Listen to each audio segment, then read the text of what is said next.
श्री साई नाथाय नमः। जय श्री साई, जय श्री गुरुदेव।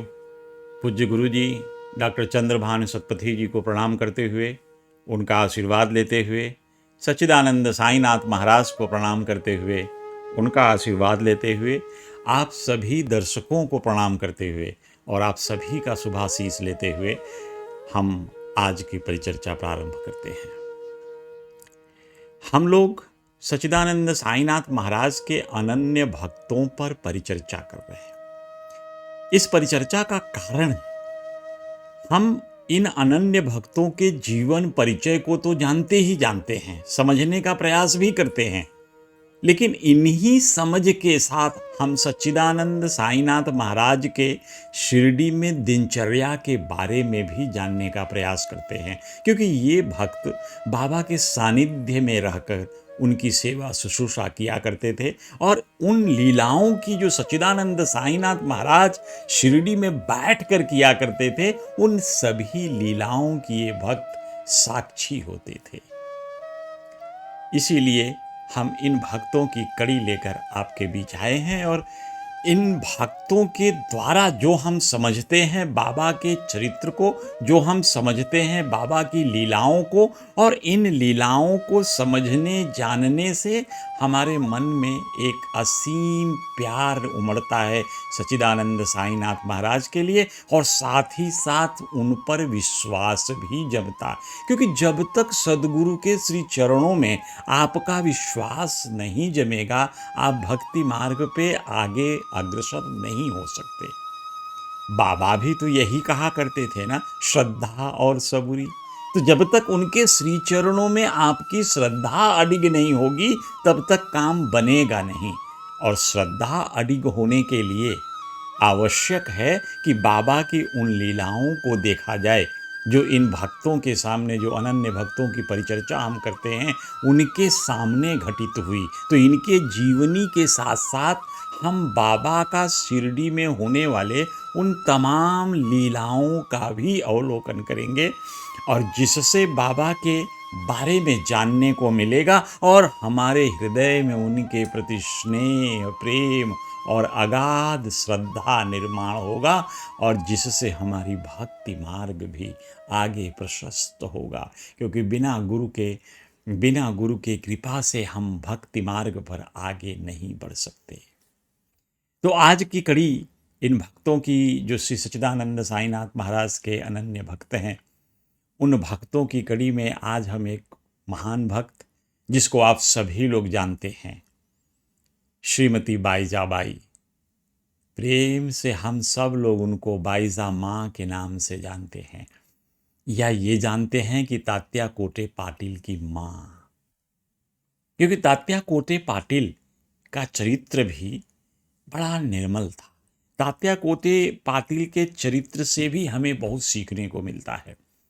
तात्या कोटे पाटिल को जितना बाबा का सानिध्य मिला, शायद कम ही लोग ऐसे होंगे जो बाबा के उतने नजदीक रहे जितना तात्या कोटे पाटिल था। क्या संबंध था बाबा बाईजा माँ और तात्या कोटे पाटिल के साथ, ये तो सबको विदित है, हम सब लोग जानते हैं। जब भी आप श्री साईं सच्चरित्र को पढ़ेंगे तो आपको पता चलेगा कि बाईजा माँ तो सच्चिदानंद साईनाथ महाराज के माँ के सदस्य थीं, और बाबा का बड़ा अनुग्रह था, बड़ा प्यार था, बड़ा सम्मान था बाईजा माँ के लिए। शायद बाईजा माँ की सेवाओं का ही परिणाम रहा होगा कि सच्चिदानंद साईनाथ महाराज तात्या कोटे पाटिल को भी अपने बच्चे की तरह पाला। कभी तो मित्रवत व्यवहार होता था, कभी, क्योंकि तात्या कोटे पाटिल बच्चे ही थे जब सच्चिदानंद साईनाथ महाराज शिरडी में आए।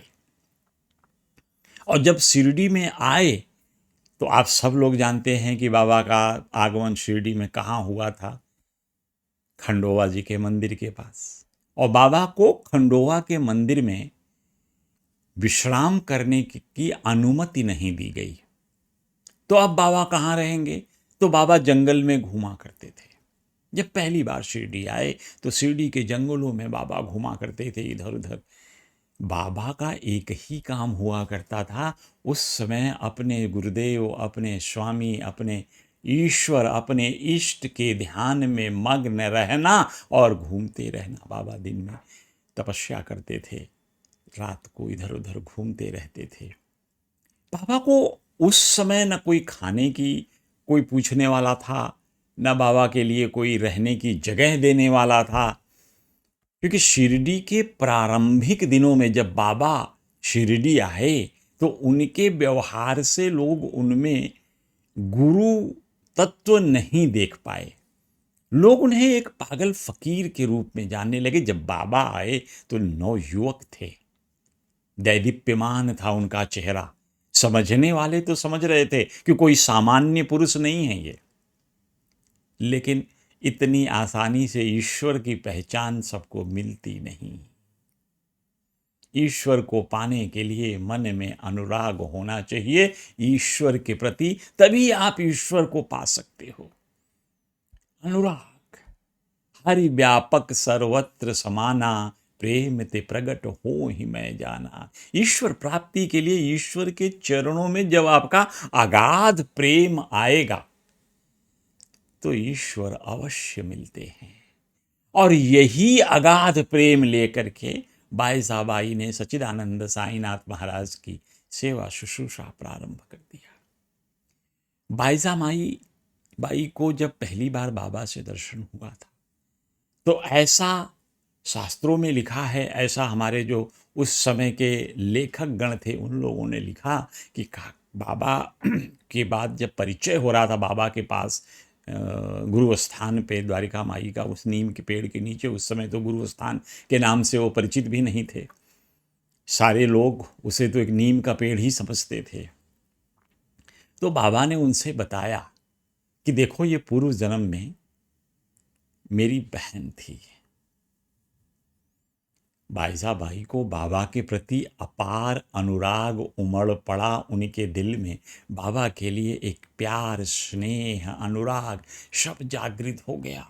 और बस ईश्वर के लिए आपके हृदय में प्यार उमड़ने की देर है कि ईश्वर की कृपा मिलने लगती है। ईश्वर का सेवा शुश्रूषा करने का अवसर प्राप्त हो जाता है। ईश्वर की सेवा करने का अवसर सबको नहीं मिलता। बड़े भाग्य से लोगों को भगवान की सेवा करने का अवसर मिलता है। बड़े भाग्य से लोग भगवान की तरफ आकर्षित होते हैं, सबके नसीब में नहीं होता। शिरडी में तो साक्षात सच्चिदानंद साईनाथ महाराज लगभग 60 वर्षों तक प्रवास किए, लेकिन फिर भी सच्चिदानंद साईनाथ को परब्रह्म मानने वाले कुछ लोग ही थे। कुछ लोग उनको अच्छा फकीर मान के सम्मान जरूर देते थे, लेकिन परब्रह्म मानने वाले कि सच्चिदानंद साईनाथ महाराज साक्षात परब्रह्म परमेश्वर के अवतार हैं, ऐसी संख्या कम थी। शुरू में तो बिल्कुल नहीं थी। कुछ महालसापति जैसे लोग ही बाबा को पहचान पाए। अब बायजा बाई भी जब बाबा से पहली बार मिली थी तब से ही उनके हृदय में एक अनुराग व्याप्त हो गया और उन्होंने कहा, नहीं, मैं बाबा को भोजन कराऊंगी, क्योंकि यह इतना नवयुवक बच्चा जंगलों में यूं ही घूमता है, इसे भोजन मिलता नहीं होगा, इसे पानी मिलता नहीं होगा, इसको कौन खिलाएगा। तो माँ का जैसे बच्चे के ऊपर प्यार उमड़ता है, बाईजा बाई का प्यार वैसे ही उमड़ पड़ा बाबा पे। फिर क्या था, बाईजा बाई तो बाबा के लिए भाखरी साग लेकर के जंगल में टोकरी में लेकर जंगल में जाती थी, बाबा को ढूंढती रहती थी, साईं साईं कहकर पुकारा करती थी। बाबा मिलते थे, बाबा को प्रेम से बिठाती थी, बिठा करके फिर एक पत्तल लगा करके उस पे भाखरी साग बाबा को भोग लगाती थी, बाबा को अर्पित करती थी। सच्चिदानंद साईनाथ महाराज वह प्रेम से भोजन ग्रहण करते थे। माँ कभी कई कई बार तो अपने हाथों से ही बाबा को खाना खिलाया करती थी। यह था माँ बेटे का प्यार। बाईजा बाई ने सच्चिदानंद साईनाथ महाराज से माँ बेटे के संबंध में भक्ति की। बाबा को वात्सल्य रूप में देखना चाहती थी, देखती रहीं। सदैव अपने बच्चे की तरह देखती रही। बाबा के लिए भाईजाबाई कई प्रकार की व्यंजन भी बनाती थी। देखिए, ईश्वर को अर्पित करने के लिए जो भी फल फूल हमें भगवान ने सामर्थ्य के अनुसार दिया, उसके अनुसार ही हम भगवान को सब कुछ अर्पित करते हैं। और बाईजाबाई कितनी भाग्यशाली थी कि परब्रह्म परमेश्वर ने उन्हें वह मौका दिया कि वो अपने हाथों से सच्चिदानंद साईनाथ महाराज को भोजन कराएं। इस भाग्य की कितनी कितनी प्रशंसा की जाए। इस भाग्य के बारे में शब्द नहीं है कि इसको हम परिभाषित कर सके, क्योंकि वो भाग्य जिसमें परब्रह्म परमेश्वर को खाना खिलाने का अवसर मिलता है। तो बाईजाबाई ऐसे ही बाबा की सेवा शुश्रूषा करती रही। रोज का उनका नियम हो गया, दोपहर के समय बाबा को ढूंढते जाना, जंगल में उनको खोज करके बिठा के पत्थर लगा के उस पे साग भाकरी जो भी व्यंजन आदि बना के लाती थी, वो सारा बाबा को खिलाती थी। बाबा भी प्रेम से खाते थे। और यह प्रेम सच्चिदानंद साईनाथ महाराज आजीवन अपने हृदय में धारण किए। बाईजाबाई को बाबा सदैव माँ की ही दृष्टि से देखते थे।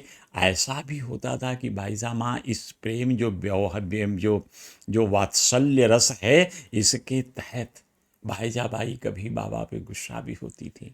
बाबा मजाक में हंस करके टालते थे। सोचिए वो दिन कितने अच्छे रहे होंगे सच्चिदानंद साईनाथ, जब बाईजा माई अपने हाथ से उनको भोजन करा रही होंगी। कैसा लगता रहा होगा। तो ये और जब बाईजा माँ उनको खिलाती थी तो बाबा कई बार ये कहा करते थे, माँ ये हमारी जो गरीबी है ना, ये फकीरी है, यही सबसे सच्ची अमीरी है माँ। और बाईजा माई इस बात को मान के भोजन खिलाना किसी को, क्योंकि भोजन भी ब्रह्म है।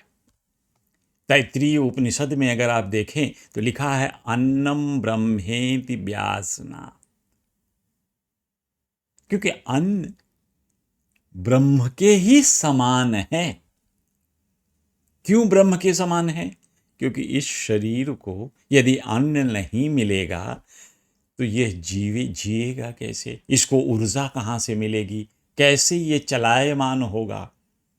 तो आपकी सारी शक्ति इस अन्न के द्वारा ही मिलती है।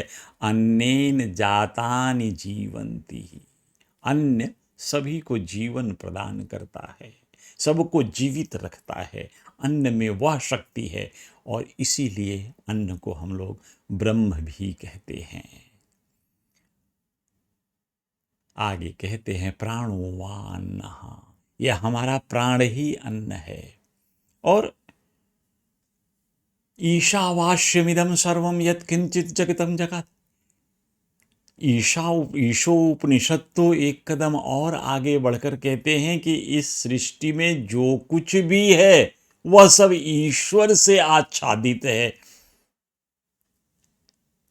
बाईजा माँ ईश्वर को ही अपना अन्न, अपना भाकरी खिलाती रही और उनसे प्यार करती रही। और बाबा बहुत दिनों तक जंगल में रहे। जंगल में रहने के बाद कुछ बाद में बाबा ने निर्णय लिया शिरडी गांव के मस्जिद में रहेंगे। एक टूटी फूटी मस्जिद थी शिरडी गांव की। सच्चिदानंद साईनाथ उस मस्जिद को साफ करके धीरे धीरे और उसमें रहने की जगह बनाई और उसका नाम रखा द्वारिका माई। वह द्वारिका माई, वह द्वारिकापुरी जो सभी को मोक्ष प्रदान करती है, इसी स्वरूप में बाबा ने उसका नामकरण किया और उनका नामकरण था द्वारिका माई। आज भी द्वारिका माई शिरडी में हैं। भक्त जाते हैं, बाबा के उन दिनों को याद करके द्वारिका माई में 2 पल बिता कर चले जाते हैं। ऐसा लगता है कि साक्षात सच्चिदानंद साईनाथ महाराज यहीं विराज रहे हैं। इस द्वारिका माई में बाबा अब रहने लगे। तो बाईजा माँ को अब एक परेशानी से छुटकारा मिल गया कि सर पे टोकरी लेकर, खाना लेकर बाबा को जंगल में इधर उधर ढूंढना, इससे उनको मुक्ति मिली। अब बाबा जब द्वारिका माई में हैं तो बाबा को द्वारिका माई में ही वो खाना बना खिलाया करती थी। बाबा की भिक्षावृत्ति तो आप सब लोग जानते हैं। बाद में सच्चिदानंद साईनाथ महाराज भिक्षावृत्ति से अपना भोजन प्राप्त करने लगे। आप सब लोगों को मालूम है कि बाबा सिर्फ शिरडी में 4-5 घरों से ही भिक्षा लिया करते थे, जिसमें से एक घर तो बाईजा माँ का ही था, दूसरा नंदू मारवाड़ी।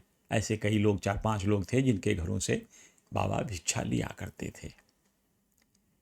अब बाबा के दिनचर्या के बारे में अगर हमें जानना है तो हमें तात्या के बारे में जानना पड़ेगा, क्योंकि बाबा के साथ तात्या बचपन से ही था। बचपन यानी तात्या जब से छोटे छोटे थे, बिल्कुल छोटे शिशु रूप में, तब से बाबा के साथ है, बाबा के गोद में खेले हैं तात्या। तो बाबा का यह प्रयास रहता था कि बच्चा चाहे कितना भी गलती कर ले, लेकिन उसके ऊपर किसी भी प्रकार की विपत्ति न आए, बच्चा किसी संकट में ना फंसे। तो सच्चिदानंद साईनाथ महाराज, ऐसा प्रतीत होता था कि चाहे तात्या द्वारिका माई में हो या ना हो, तात्या कहीं शिरडी में कहीं इधर उधर भी खेल रहा हो, तो भी सच्चिदानंद साईनाथ महाराज उस पे निगाह रखते थे, अपनी दृष्टि रखते थे।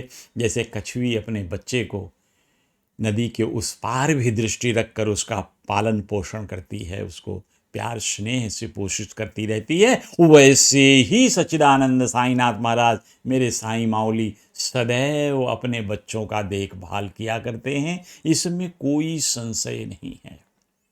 बस हमें तो संबंध जोड़ना है सच्चिदानंद से, हमें तो बाबा के श्री चरणों में अपना प्रेम रमाना है। एक बार जब सच्चिदानंद साईनाथ के चरणों में आपका अनुराग आ गया, आपका प्रेम बाबा से जुड़ गया, सो आप जीवन का आनंद लीजिए। जीवन में जो कुछ भी करेंगे, जहाँ भी करेंगे, सच्चिदानंद साईनाथ महाराज के सानिध्य की अनुभूति आपको होती रहेगी, इसमें भी कोई संशय नहीं है। क्योंकि तमाम भक्तों के जो अनुभव आते हैं कि सच्चिदानंद साईनाथ महाराज से एक बार संबंध बन जाए तो यह जन्म जन्मांतर तक चलता है। सदगुरु का तो काम ही यही है कि अपने भक्तों को मोक्ष दिला देना। अब ये मोक्ष कुछ अच्छे भक्त होते हैं, अनुरागी भक्त होते हैं, जो बाबा के चरणों में, अपने गुरु के चरणों में अगाध प्रेम रखते हैं, उनको थोड़ी सी जल्दी मोक्ष मिल जाती है। जो थोड़े से कम लोग होते हैं, लेकिन सच्चिदानंद साईनाथ शरीर के भक्त वत्सल सदगुरु सदैव अपने भक्तों पे दृष्टि रखते हैं, इसमें संशय नहीं। आज नहीं, थोड़ा जल्दी देर सवेर कुछ भी हो, लेकिन बाबा के साथ अगर जुड़े हैं तो इस जीवन की यात्रा, ये जन्म और मृत्यु से जो कष्ट है, इससे छुटकारा तो मिलना सुनिश्चित है। सो आगे हम चलते हैं, धीरे धीरे हम जीवनी देखेंगे तात्या की। बाईजा माँ को इतना समझिए कि बाईजा माँ बाबा के माँ की तरह सदैव बाबा के पे सारा ध्यान रखती थी। और ख़ास तौर से बाईजा माँ का काम था सच्चिदानंद साईनाथ महाराज को भोजन कराना। तो बाबा भी माँ के कष्ट को कम करने के लिए बाईजा माँ के घर पे दिन में 4-5 बार चले जाते थे भिक्षा मांगने। और भिक्षा मांगने का सिर्फ उनका एक ही रहता था कि माँ रोटी लाओ, भाखरी लाओ। तो माँ भाखरी लाकर खीर खिलाती थी अपने बच्चे को प्यार से। ये कितने भाग्य की बात है कि आपके दरवाजे पे परब्रह्म परमेश्वर आकर बोले, माँ भाखरी का एक टुकड़ा मिल जाए। कितने भाग्य की बात है। आप कितने पुण्य कर्म आपके प्रारब्ध में इकट्ठा हुए होंगे कि सच्चिदानंद साईनाथ सरीखे परब्रह्म अवतार श्री साईनाथ आपके दरवाजे पर आकर कहते हैं, माई रोटी का एक टुकड़ा मिले, एक रोटी का टुकड़ा दे दो। यह भाग्य की तो चरमोत्कर्ष है। तात्या धीरे धीरे बड़ा होने लगा। तात्या था बड़ा भोला भाला, एक बहुत ज़्यादा शिक्षा भी अर्जित नहीं की इसने, इसलिए से इसको कुछ लोग तो अशिक्षित ही कहते हैं तात्या को। कि स्कूल में भी बदमाशी, जो ये चंचलता होती है बाल्यकाल की, वो चंचलता तात्या में कूट कूट कर भरी थी। ऐसी चंचलता देखकर सच्चिदानंद साईनाथ महाराज सदैव यह सोचते थे कि तात्या कहीं मार्ग से भटक न जाए। जीवन का मार्ग यूं समझिए कि ये माया इतनी प्रबल होती है कि आपके हृदय में काम भरती है, आप में कामना जागृत करती है, और इस कामना के जागृत हो जाने मात्र से आप अपना रास्ता भटक सकते हैं। कि जो इच्छा है, ये कामना है कुछ बनने की, कुछ पाने की, ये सांसारिक चीज़ों के लिए अगर कामना मन में है तो निश्चय ही है कि ये आपका मार्ग धीरे धीरे दूसरी तरफ मोड़ ले जाएगी। यही माया का काम है। माया महा ठगनी हम जानी। माया का काम ही यही है। सो तात्या का धीरे धीरे विकास होने लगा। बाबा उसमें आध्यात्मिक संस्कारों और नैतिक विचारों का विकास करने लगे धीरे धीरे। तात्या के अंदर जीवों के प्रति प्रेम करना, दूसरों का बड़ों का सम्मान करना, आदर करना, ये जो मूलभूत व्यवहारिक गुण होते हैं, बाबा ने वह तात्या में धीरे धीरे भर डाला। अब बहुत से कलह से, तात्या के बहुत से परेशानियों से बाबा सदैव उसकी रक्षा किया करते थे, बचाए। देखिए, एक बार की बात है, तात्या पे एक मुकदमा चला, और मुकदमा ऐसा था कि जिसमें तात्या दोषी सिद्ध भी हो गया।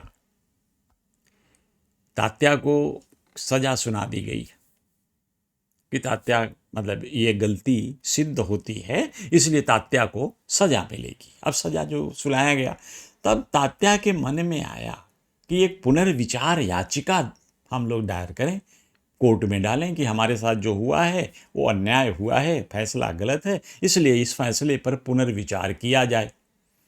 तो तात्या यह विचार लेकर अपने वकील के पास गए। वकील ने कहा, देखिए तात्या जी, आपके केस में कोई दम नहीं है, आप इस मुकदमा को कभी नहीं जीत सकते, क्योंकि सारे साक्ष्य, जितने एविडेंसेस हैं, सब आपके खिलाफ जा रहे हैं। तात्या बड़ा दुखी हुआ। तात्या सोचने लगे कि आखिर ऐसे कैसे हो सकता।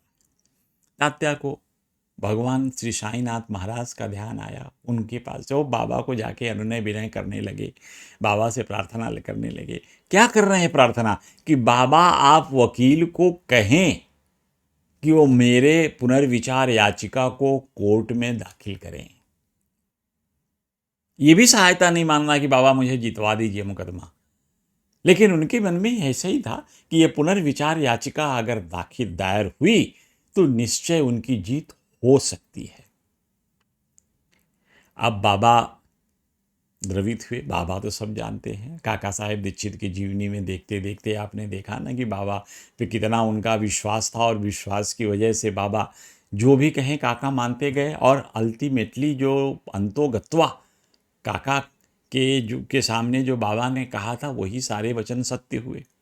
तो ऐसे ही इस वकील को जब बाबा ने कहा कि तुम पुनर्याचिका दायर करो, पुनर्विचार याचिका, तो वकील ने, बाबा के कहने को कौन टाल सकता था, तो वकील ने पुनर्याचिका दायर की। अब जब दायर कर लिया तो पहली सुनवाई में ही खंडपीठ के न्यायाधीश ने दोष सिद्ध, जो पहले जज ने इनके ऊपर आरोप सिद्ध किया था, उस आरोप से इनको बरी कर दिया। ये किसकी कृपा थी? ये तो सच्चिदानंद साईनाथ महाराज की कृपा, क्योंकि तात्या थे शरारती, और इन्हीं शरारतों की वजह से इन पे मुकदमा हुआ था। यह बाबा जानते थे कि शरारती है पर मन का निर्मल है, और भगवान को सदैव निर्मल मन ही पसंद आता है, और भगवान चाहते हैं कि हर किसी का मन निर्मल हो, दूसरों के लिए प्यार हो। ऐसा ही नहीं, बाबा सदैव तात्या को पैसे भी दिया करते थे।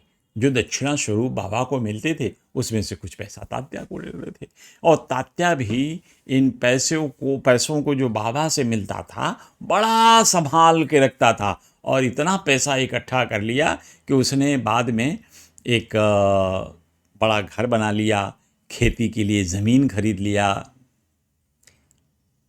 तो एक बार की मैं वाकया बताता हूँ। शिरडी में अक्सर ऐसा होता था कि जो भक्त भी बाबा के दर्शन के लिए शिरडी में जाते हैं, बाबा के साथ रहते थे वहीं वाड़ों में, चाहे दीक्षित काका दीक्षित का वाड़ा हो, चाहे साठे वाड़ा हो, जो उस वाड़ा में जिस भी काल में वो गए, तो उस समय जब वाड़े में लोग रहते थे तो चलने के समय हर व्यक्ति बाबा से आज्ञा मांगने जाता था कि बाबा मैं घर वापस जाना चाहता हूं, मुझे आज्ञा दे। और बाबा आज्ञा देते भी थे। कुछ ही विशेष परिस्थितियों में कुछ लोगों को बाबा आज्ञा नहीं देते थे, क्योंकि बाबा को पूर्वानुमान होता था कि आपके जीवन में अगला क्या घटने वाला है। इस पूर्वानुमान के अनुसार ही बाबा आपको आज्ञा देते थे। तो एक बार क्या हुआ था कि तात्या के घर में थोड़े पैसे बाबा ने दिए, थोड़ी सी खेत की फसल अच्छी हुई, तो उसने एक 300 रुपये में घोड़ा खरीद के ले आया। तो ये घोड़ा आने से तात्या को लगा कि चलो सांवली बिहिर बाजार में चलते हैं, मार्केट में घूमने चलते हैं। तो फिर भी उसने बाबा से जाकर पूछा कि बाबा मैं थोड़ा मार्केट जा रहा हूँ, सांवली बिहिर बाजार जाना चाहता हूँ।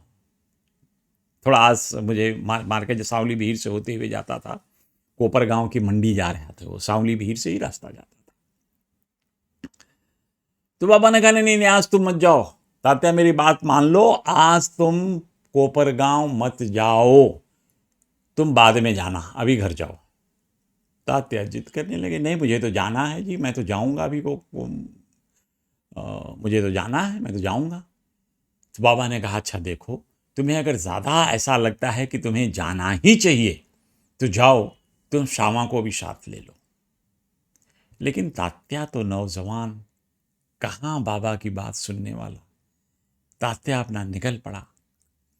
अब सांवली बिहिर के आसपास जाते हुए उसका घोड़ा बड़ा तेज भागने लगा, और लिहाजा ये हुआ कि तात्या तांगे से गिर गया, और गिरने के बाद तात्या को बहुत चोट भी आई।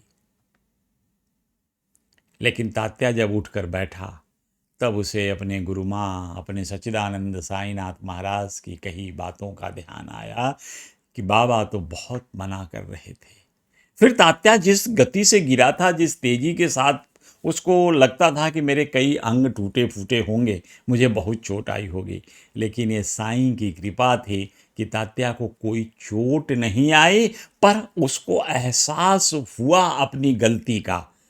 और वहीं तात्या खड़ा होकर सच्चिदानंद साईनाथ महाराज से माफ़ी मांगा और उनको धन्यवाद दिया इस विपत्ति से उसे बचा लेने के लिए।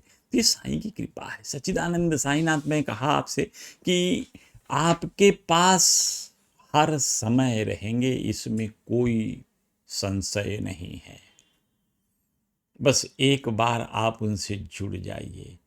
कहते हैं ना कि मन से जुड़िए, क्योंकि भगवान के पास आपकी जो अच्छे भाव हैं वही अर्पित होते हैं। तो भगवान के साथ भाव से जुड़िए, अपने निर्मल भाव से जुड़िए, अच्छे हृदय से भगवान के साथ जुड़िए, अपने अच्छे कर्मों के लिए जुड़िए, जगत के कल्याण के लिए जुड़िए, गरीबों की सेवा करने के लिए जुड़िए। सच्चिदानंद साईनाथ महाराज आजीवन गरीबों की सेवा किए, आजीवन बाबा पेड़ पौधों की रक्षा करते रहे। इसलिए बाबा की सच्ची पूजा यही होगी कि हम भी अपने जीवन में गरीबों के लिए कुछ काम करें, जिनको कुछ नहीं है वंचितों के लिए काम करें, उनको जिनके पास वस्त्र नहीं है उन्हें वस्त्र देने का प्रयास करें, जिनके पास घर नहीं है उनके घर बनने में अपनी योगदान दें, जिसको खाने के लिए अन्न नहीं है हम उनके लिए अन्नदान करें। यही तो सच्चिदानंद साईनाथ महाराज की सबसे बड़ी सीख है। और गुरु भक्ति तो इसी को कहते हैं कि बाबा के दिखाए रास्ते पे चल लो, अपने गुरु के दिखाए रास्ते पे चल लो। इससे बड़ी भक्ति क्या हुई। ईमानदारी के साथ अगर गुरु के रास्ते पे चल रहे हैं, जो रास्ता गुरु ने प्रशस्त किया है, उस रास्ते पे चलने में भला परेशानी कहाँ होगी।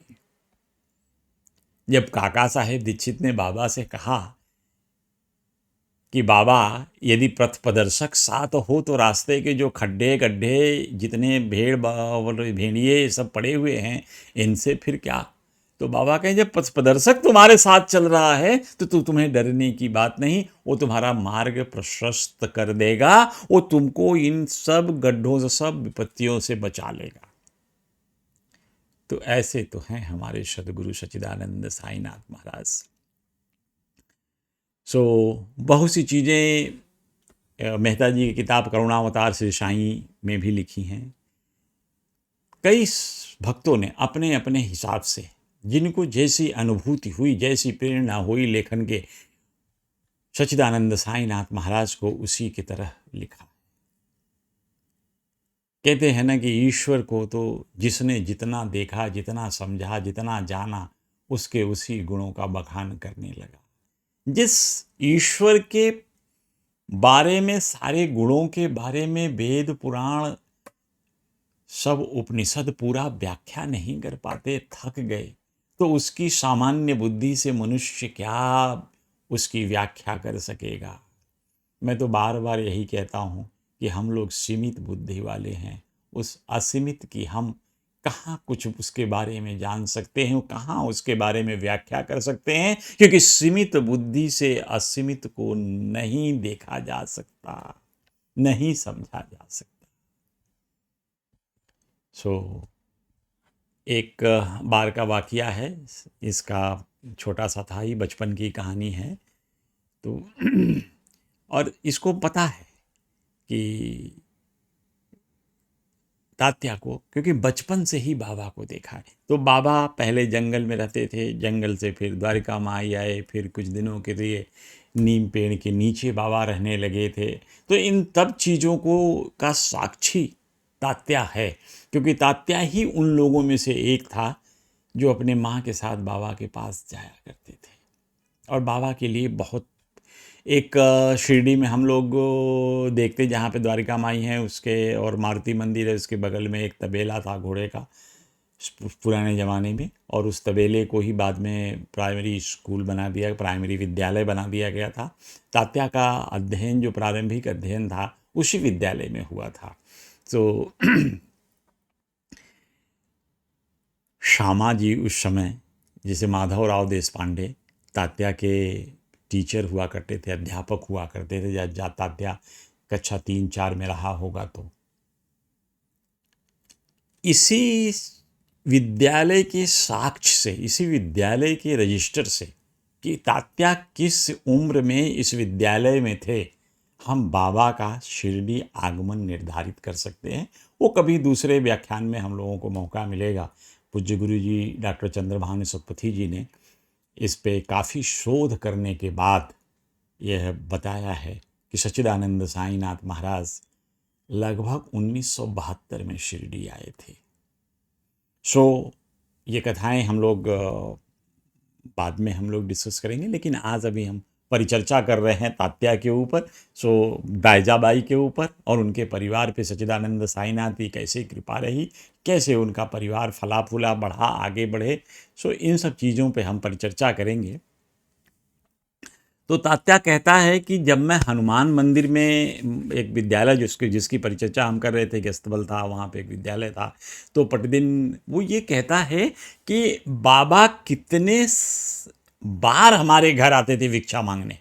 सो हमारा जो पुराना घर था, तात्या कहते हैं कि उसके पुराने घर में बाबा करीब दिन में 3-4 बार भिक्षा मांगने, 5 बार 6 बार भी भिक्षा मांगने जाते थे। तात्या अपने बाल्यकाल को, जो छोटा बच्चा था तब को रिकॉल करते हुए कहता है कि उसका एक दोस्त था रघु।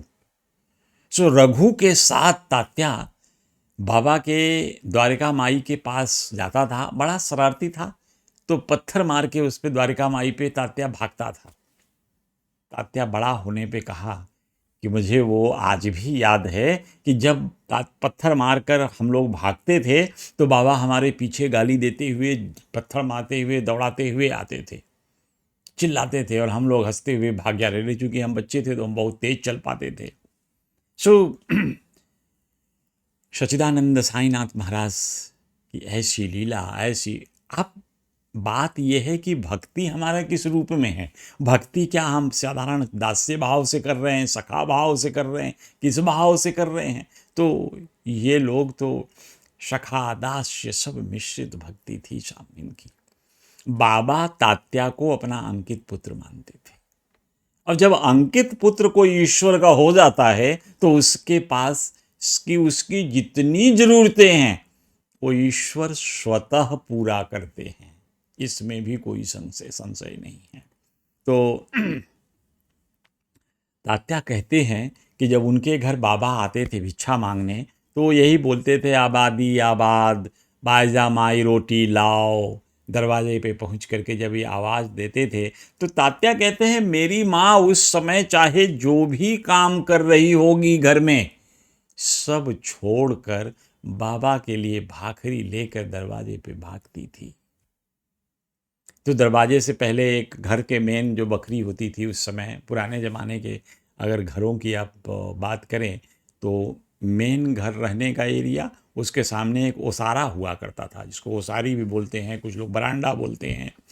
सो कई कई बार ऐसा होता है कि बाबा जा कर के बायजा माँ के ओसारे यानी बरांडे में बैठ जाया करते थे। अब तात्या कहता है मुझे अच्छे से याद है कि जब साईं बाबा मेरे घर में आकर मेरे बरांडे में बैठते थे, तो मैं उनके कंधे पे जाकर बैठ जाता था, उनके साथ खेलता था, और बाबा भी बच्चों की तरह ही खेलते थे।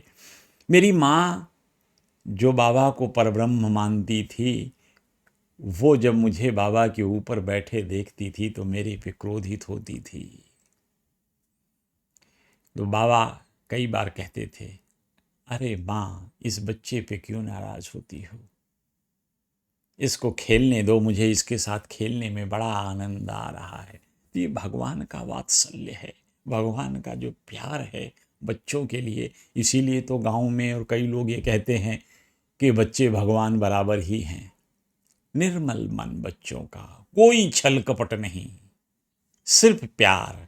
सो ऐसे में सच्चिदानंद साईनाथ महाराज तो सदैव प्यार ढूंढते थे बच्चों में, बच्चों के साथ बच्चे बन जाते थे। तात्या आगे कहते हैं कि मेरी माँ बाबा से खूब भोजन करने के लिए कहती थी, बार बार उन्हें उनके पसंद की भोजन, कभी बाबा दूध में रोटी डाल के खाते थे, कभी भाखरी साग खा लेते थे। तो माँ चाहती थी कि बाबा ज़्यादा खाना खाएं।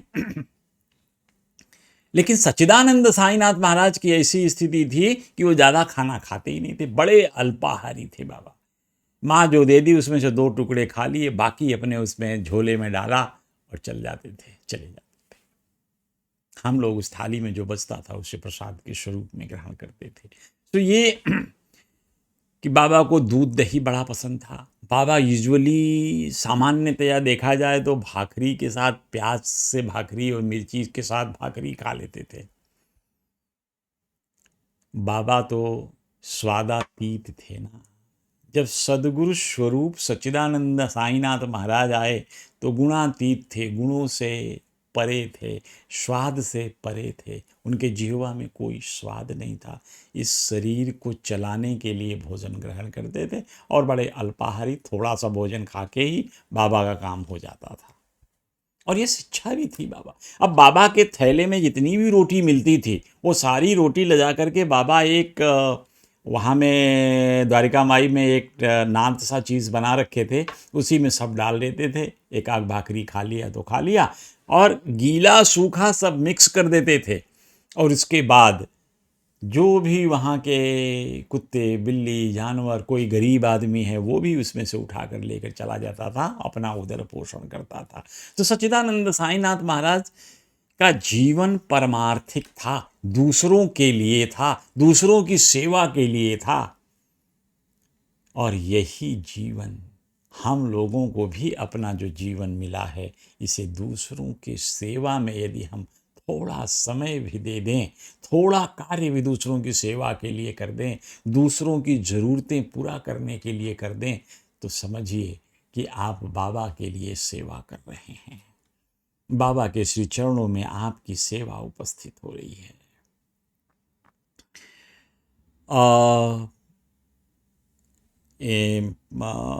तात्या पाटिल ये कह रहे थे कि बाबा सबसे पहले जो भिक्षा द्वारका माई से निकल करके भिक्षा मांगने तो जाते थे, लेकिन सबसे पहले पाटिल बुआ गूंदकर के घर जाते थे, और गूंदकर के घर से वो फिर मेरे घर आते थे, फिर दूसरों के घर जा कर के भिक्षा प्राप्त करते थे। तात्या जब अपना साक्षात्कार दे रहे थे तो उस साक्षात्कार में तात्या ने बताया, कई लेखकों ने तात्या का साक्षात्कार किया है अलग अलग तरीके से, और तात्या ने लगभग सबको इंटरव्यू जो भी इंटरव्यू दिया, साक्षात्कार दिया, उसमें उसका थीम वही था जो हम लोग सबके साक्षात्कार में दिए गए उनसे निचोड़ निकाल करके आपके सामने हम डिस्कस कर रहे हैं, परिचर्चा कर रहे हैं। तो बात आई कि बाबा पहले कपड़े कैसे पहनते थे। तात्या कहता है कि बाबा प्रारंभिक दिनों में तो कुछ रंगीन हरे रंग का कपड़ा भी पहन लेते थे वो, लेकिन बाद में बाबा सिर्फ सफ़ेद रंग के कपड़े, यानी वही जो कफनी होती थी, बाबा वही, और सर पे हेडगियर फटका बांध करके रहते थे। तो तात्या को अच्छी सी याद है। तात्या कहता था कि 1896 में 1896 में एक गंगागीर करके बड़े अच्छे संत हुआ करते थे उस समय। तो गंगागीर साहब शिरडी में आए।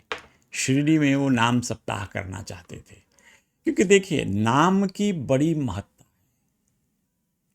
राम से अधिक राम कर नामा, यह तो जानिए भगवान अपने नाम में ही विराजते हैं। इसीलिए कहा जाता है कि नाम ध्यान करें। हर लोग, हम तो बार बार आपसे भी यही आग्रह करते हैं कि जितना भी मिले भगवान का नाम लेना प्रारंभ करिए। सच्चिदानंद साईनाथ महाराज का नाम ध्यान करना प्रारंभ करिए, या आप जिस भी इष्ट को मानते हैं अपने इष्ट का नाम ध्यान करना प्रारंभ। कलयुगे नाम आधार, कलयुग में मोक्ष का एकमात्र साधन है नाम स्मरण करना, भगवान का नाम लेना। एक घड़ी आधी घड़ी आधे में पुनियाद, तुलसी संगत साधु की मेट सकल अपराध। सो ये धीरे धीरे जो संतों के दर्शन होते हैं, जो संतों के साथ, अब आपका सही मामले में ये घड़ी आधी घड़ी तो कहने की बात है, लेकिन वो घड़ी आधी घड़ी जो है वो किस कैटेगरी की होनी चाहिए, वो आपका ध्यान कैसा होना चाहिए। तो संत तो आपके जीवन को कभी भी परिवर्तित कर सकते हैं, उनमें सामर्थ्य होता है। इसीलिए लोग संत दर्शन के लिए जाया करते थे। तो गंगागीर जी ये नाम सप्ताह करने के लिए शिरडी आए, लेकिन गांव के लोगों को इतना कुछ समझ नहीं आया कि नाम सप्ताह का क्या मतलब है, तो वो सब लोग तैयार नहीं हुए। तो गंगागीर ने कहा था उस समय, जब बाबा के द्वारिका माई में गंगागीर साहब बाबा को काम करते देखा, तो लोगों से बाबा ने, गंगागीर साहब ने कहा कि अरे तुम्हारे पास तो एक अमूल्य हीरा है, शिरडी के पास तो एक अमूल्य हीरा है, तुम लोगों को आज नहीं समझ में आ रहा है, पर मेरे वचन को याद रखना जो मैं कह के जा रहा हूँ। सो यही हीरा, यही संत तुम्हारे शिरडी के जीवन को बदल डालेंगे। शब्दों पर ध्यान रख कर मेरे बात को याद रखना, ऐसा कह के गंगागीर बाबा शिरडी से चले गए। आज जब वो जाने लगे तो तात्या कहते हैं कि मेरे मन में इतना दुख हुआ कि एक संत जो शिरडी में भगवान का नाम स्मरण करने आए, उनको शिरडी में स्मरण नहीं करने दिया, नाम सप्ताह नहीं करने दिया। तो तात्या बड़ा दुखी हुए। अब तात्या करें क्या?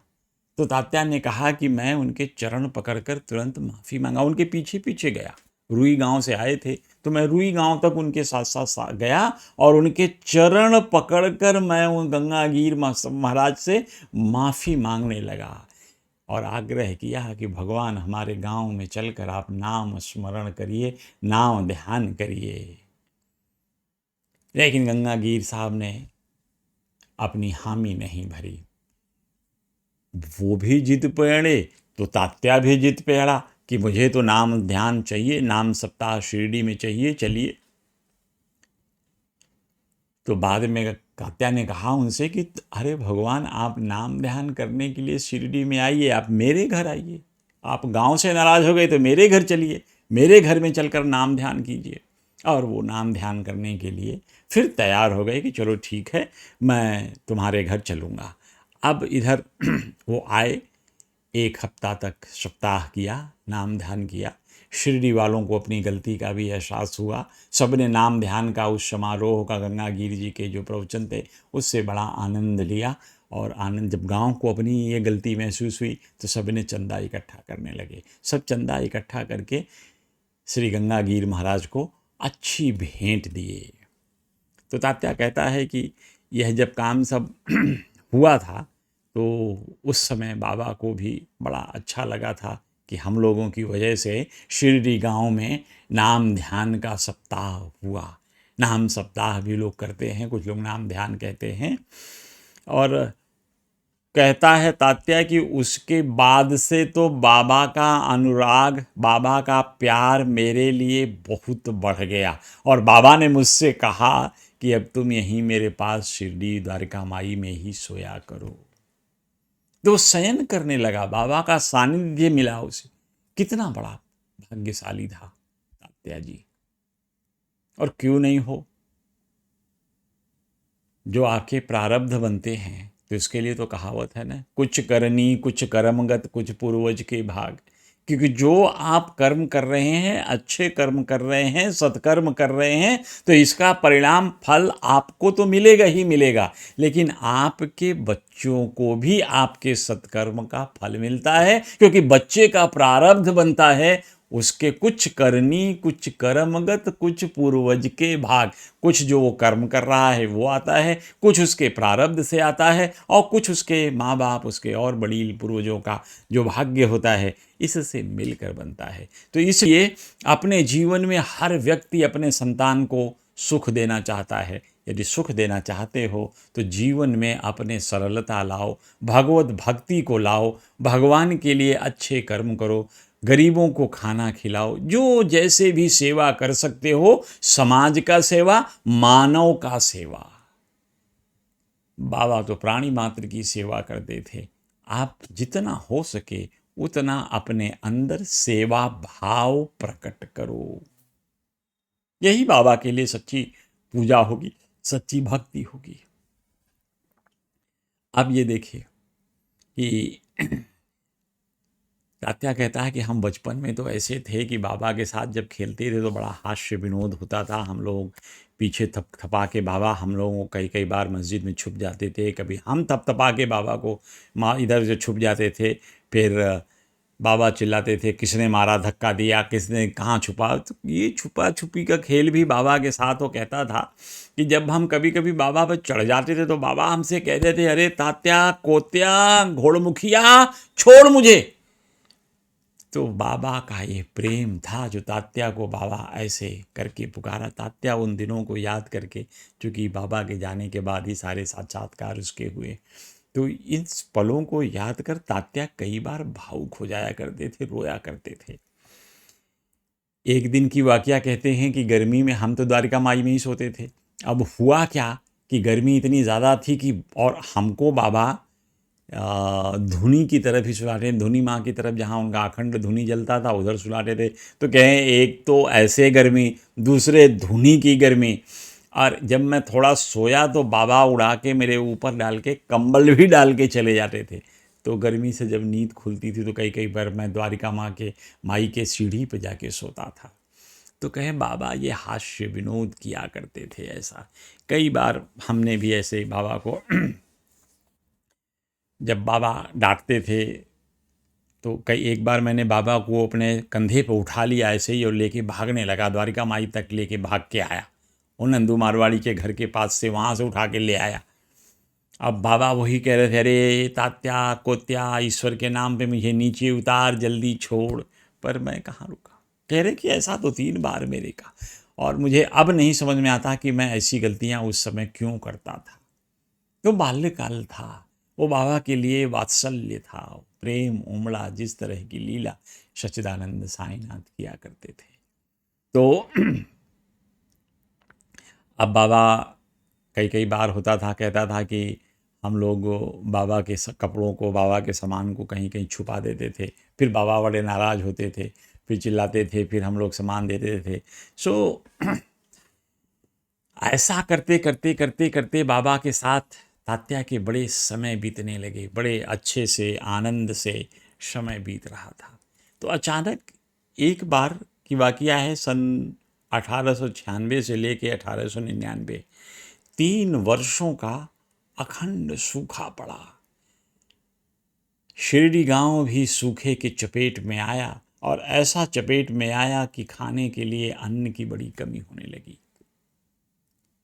तात्या कहते हैं कि उस समय लोग जो कुछ भी जिसके पास था उसको संचित करके रख लिया, और उसी में थोड़ा थोड़ा बना करके खाते थे कि कल का भी भोजन चले। अभी पता नहीं है कि ये सूखा कितने दिन तक चलेगा, और ऐसी भुखमरी। तो कह रहे ऐसी स्थिति था कि उन दिनों बाबा पता नहीं क्यों हमारे घर करीब दिन में 10-12 बार आते थे, और हर बार माँ उन्हें रोटी देती थी, उन्हें भाखरी देती थी। सो बाबा ये सब भाखरी सबसे इकट्ठा करके, जो संभ्रांत लोग थे उनके घरों से इकट्ठा करके ले जा करके द्वारिका माई में रखते थे, ताकि वो पशु पक्षियों और गरीबों के काम आए। सब लोग जो शिरडी में बहुत गरीब थे, जो कोई अपनी व्यवस्था नहीं कर सकते थे, वो लोग द्वारिका माई में जाकर बाबा के साथ, बाबा के इस वहाँ से कुंड से प्रसाद लेकर आते थे, उसी से अपना उदर पोषण करते थे। तो ऐसी परिस्थितियों में भी सच्चिदानंद साईनाथ ने, देखिए, भिक्षा मांगने की उन्होंने फ्रिक्वेंसी बढ़ा दी, ज़्यादा भिक्षा लेने के लिए। जो मिलता था वो अल्पाहारी थे ही, बाकी चूँकि उनको मालूम था भुखमरी है, सूखा पड़ा है, किसी के पास खाने को होगा नहीं, तो बाबा उनके लिए खाने की व्यवस्था। तो भक्त वत्सल साईनाथ महाराज परमार्थ दूसरों के लिए, मानवता की सेवा के लिए, प्राणी मात्र की सेवा के लिए अपने जीवन पर्यंत जितना भी दुख उठाए, लेकिन उनका उद्देश्य यही था कि प्राणी मात्र को सुख मिले, प्राणी मात्र को सेवा के लिए अपने जीवन को निछावर करते रहे। बाद में तो तात्या कहते हैं कि बाबा की जब प्रसिद्धि फैली, लोग दूर दूर से मिठाइयाँ, मेवे और कई कई चीज़ बाबा को लाकर अर्पित करने लगे। फिर बाबा एक काम करते थे, तात्या कह रहे हैं कि जितनी भी अच्छी चीज़ आती थी बाबा थोड़ा थोड़ा सब मेरे लिए निकाल के रखते थे। जब मैं जाता था द्वारिका माई में तो बाबा सब मुझे देते थे। यानी ये देखिए बाबा ने तात्या के ऊपर कितना प्यार किया, कितना स्नेह किया। और सच्चिदानंद साईनाथ महाराज की ही यह कृपा है कि तात्या के लिए बाबा, अब आगे हम लोग परिचर्चा करेंगे कि कितनी बड़ी कुर्बानी बाबा ने दी, ऐसा प्रतीत होता है। लेकिन ये है कि हम सब जानते हैं कि तात्या द्वारिका माई में ही बाबा के साथ शयन करते थे, निद्रा करते थे। तीनों अपने पाँव को एक तरफ बीच में कर लेते थे और 3 दिशा में सर करके सोते थे। इसकी एक बड़ी विशेषता है। तात्या कहते थे कि हम जब नींद खुलती थी तो हमको ये नहीं पता चलता था, जब हम देखते थे कि हमारा पाँव बाबा के पाँव के ऊपर है, कभी बाबा के पाँव हम लोगों के पाँव के ऊपर है। तात्या, महालसापति और साईनाथ महाराज, ये 3 लोग द्वारका माई में ही सोते थे।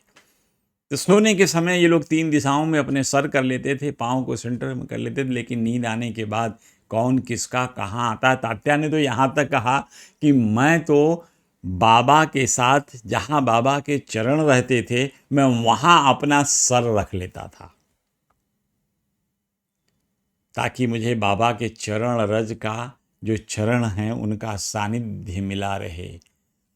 लेकिन जब सवेरे उठता था तो मैं किधर सोया हूँ, उधर महालसापति का कहते थे एक काम होता था कि रात को 2 घंटे ये लोग सोने का समय, जो तात्या बताते हैं कि बाबा 8-9 बजे रात को सो जाते थे। सब लोग रात को सो गए 8-9 बजे। आज भी गांव में अगर देखेंगे तो सोने का समय 8-9 बजे ही है।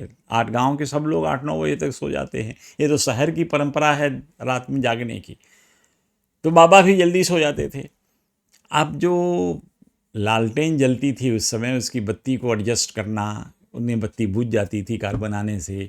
तो ये सब महालसापति 1-1:30 बजे रात को उठ करके सबसे काम उनका होता था कि सब जगह से बत्ती वत्ती की लाइट वाइट ठीक ठाक करके फिर सोते थे।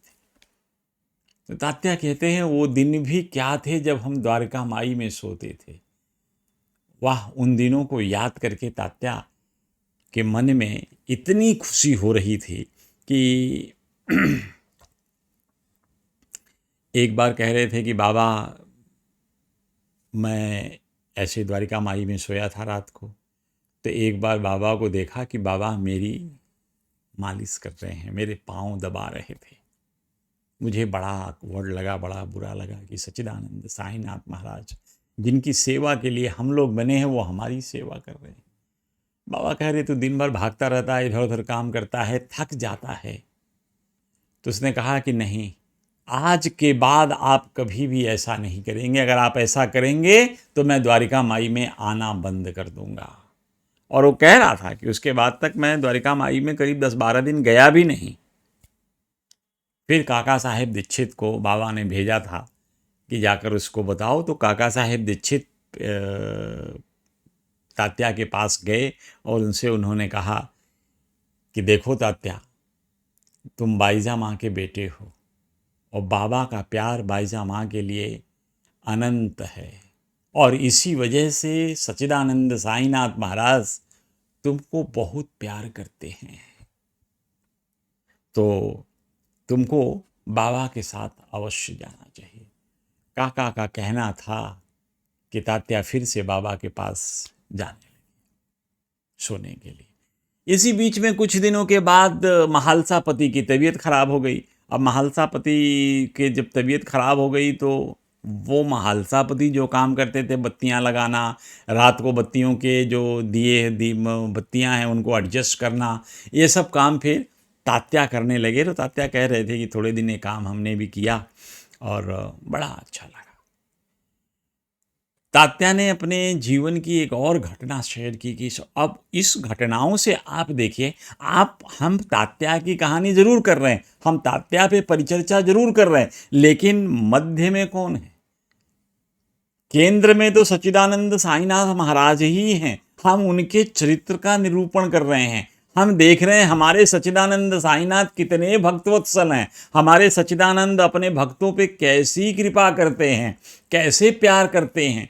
यह इस बात का द्योतक है तात्या का चरित्र, तात्या का जीवन, जिसके थ्रू हम लोग बाबा के भी जीवन को समझने का प्रयास करते हैं, बाबा के गुणों को समझने का प्रयास करते हैं, बाबा की लीलाओं को समझने का प्रयास करते हैं।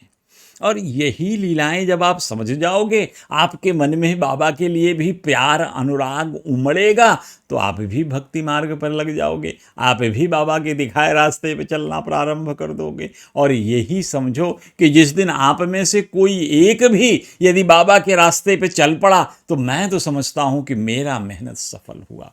मैं जो कुछ भी कह रहा हूँ, जो कर रहा हूँ, ये सब मात्र आपके हृदय में भक्ति उत्पन्न करने के लिए ही सारे कथाओं को कह रहा हूँ।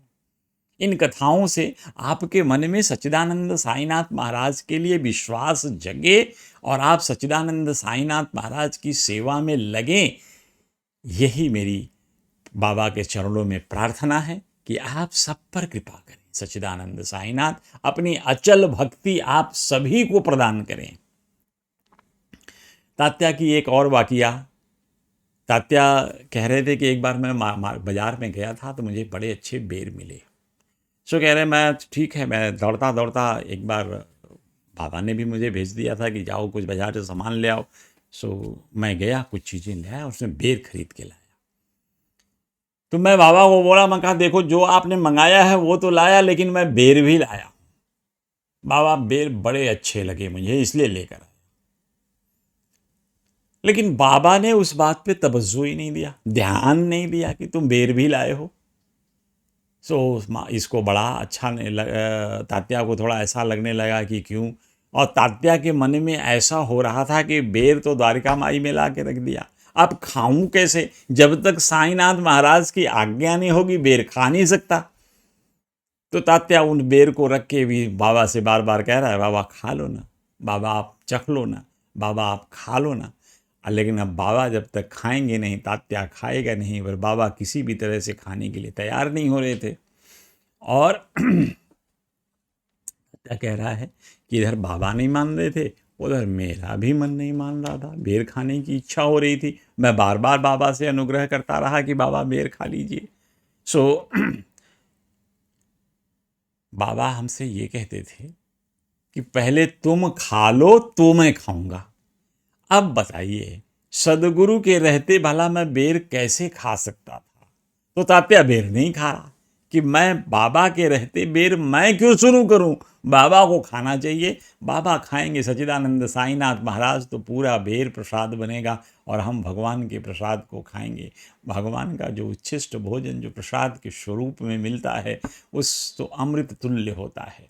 तो तात्या यही चाहता था कि पहले सच्चिदानंद साईनाथ महाराज खा लें, फिर हमको बेर प्रसाद के रूप में दें। लेकिन बाबा तो जिद पकड़े थे कि मैं तो ना खाऊं, तुम पहले खाओ। अब तात्या कह रहा है कि मुझे ऐसे करते करते करते मुझे बड़ी गुस्सा आई। मैं कहा इतने अच्छे बेर लाया, ये खाने नहीं दे रहे हैं, न खा रहे हैं न खाने दे रहे हैं, हमसे कह रहे हैं जिद पकड़े हैं कि पहले तुम खाओ, मैं कैसे खा लूँ? तो कह रहा तात्या कि इतने के बाद मुझे तो आ गई गुस्सा, मैं चला गया। वो गांव में तमाशा चल रहा था, वहाँ तमाशा देखने गया। तो बाबा ने थोड़ी देर के बाद महालसापति को भेजा कि देखो कहाँ है, उसको ले आओ। तो महालसापति आकर बोले कि भाई तात्या चल, साईनाथ महाराज तुमको याद कर रहे हैं, बुलाए हैं। जो कह रहा मैं बहुत सोच समझ कर फिर आया तो वापस, लेकिन फिर जब मैंने उनसे आग्रह किया कि बेर खा लो, बाबा ने फिर बेर नहीं खाया, तो मैं फिर गुस्से में होकर फिर वापस चला गया। तो थोड़ी देर के बाद मैं देखता हूँ कि कोणिया को बाबा ने भेजा, एक कोणिया करके यमन था, वहाँ पे उसको बाबा ने फिर भेजा कि जाओ इसको कहीं से भी पकड़ के ले आओ।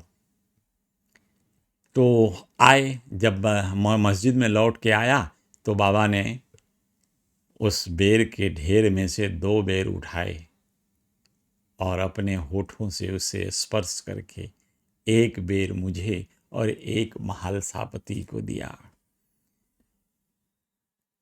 महालसापति को ही देते हुए उन्होंने बेर ये बोला था, रादर ये एक महालसापति को बोला कि एक बेर तुम खा लो और एक तात्या को दे दो। तो तात्या को बेर मिला। तात्या का अहंकार पस्त हो गया, टूट गया था और चुपचाप बाबा की भक्तवत्सलता देखकर तात्या का हृदय बाबा के श्री चरणों में बिल्कुल जैसे आभार व्यक्त कर रहा था कि बाबा की कृपा कितनी है, बाबा कैसे हम बच्चों पे अपनी कृपा करते हैं, बच्चों के जिद के सामने ईश्वर अपना जिद छोड़ देते हैं। तो ये भगवान की बड़ी विशेषता है। हम लोग भगवान को जितना समझने का प्रयास करें, जितनी पॉजिटिविटी भगवान की तरफ से हमें आती है, हम यदि थोड़ा भी प्रयास कर लें, ये जीवन सुनिश्चित है कि कुछ क्षणों के बाद, कुछ दिनों, महीनों, साल, वर्षों, जो भी कह लीजिए, एक नियत समय के बाद हमारी लीला इस पृथ्वी से उठ जाएगी। बड़ा छोटा सा जीवन ईश्वर ने देकर इस पृथ्वी पर भेजा है और यही वो जीवन है जिसमें हम अपना विवेक और बुद्धि उपयोग में लाकर श्री गुरु के श्री चरणों की सेवा करके अपने जीवन का, अपने जन्म का, अपने इस मनुष्य योनि का पूर्ण लाभ उठा सकते हैं। अदरवाइज तो हर आदमी जैसे जीता है, पैदा होता है, जीता है, मर जाता है, लेकिन कुछ अपने परलोक के लिए, अपनी आत्मा की उपलब्धि के लिए, अपनी आत्मा की प्रगति के लिए कुछ नहीं करता। सो इसलिए बस मैं इन शब्दों के साथ आज बायजाबाई और तात्या कोटे पाटिल का के ऊपर जो हम पर चर्चा कर रहे ही हैं, बाकी की कथाएं हम अगले बार में हम उन कथाओं को आपके साथ बैठकर पर चर्चा करेंगे। तब तक के लिए जय श्री साईं।